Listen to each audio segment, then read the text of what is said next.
నా పేరు శ్రీనివాసులు. నేను నల్గొండలో ఉంటాను.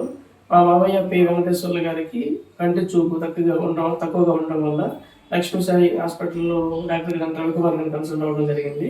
వాళ్ళు చూసి క్యాటరాక్ట్ ఆపరేషన్ చేయాలని చెప్పేసేసి నిర్ణయించారు. మాకు కంపెనీ తరఫు నుంచి ఎఫ్‌హెచ్‌పిఎల్‌లో మాకు మెంబర్‌షిప్ ఉండడం వల్ల సార్‌ని కలిసాను. సార్‌ని కలిసి చూపించేయడం వల్ల అన్ని ఫార్మాలిటీస్ అన్నీ ఎఫ్‌హెచ్‌పిఎల్ దగ్గర నుంచి వాళ్ళే ఫార్మాలిటీస్ కంప్లీట్ చేసేసారు. మా దగ్గర నుంచి ఒక సింగిల్ పైసా కూడా తీసుకోకుండా క్యాష్‌లెస్ ఆపరేషన్ కంప్లీట్‌గా చేసేసారు.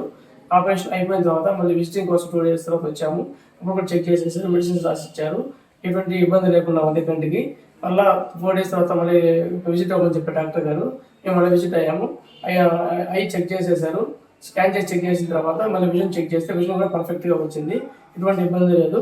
ఎవరైనా మీకు అవసరాలు ఎవరైనా ఉంటే మంచిగా ఇట్లా డాక్టర్ రవికుమార్ గారు ఆపరేషన్ మంచిగా చేస్తున్నారు కాబట్టి ఎవరైనా మీరు మీ ఫ్యామిలీ మెంబర్స్ ఎవరైనా ఎట్లాంటి ప్రాబ్లమ్స్ ఫేస్ చేస్తుంటే వచ్చి కన్సల్ట్ అయ్యి మీరు కూడా నయం చేసుకోవాలని మనం చేస్తున్నాను.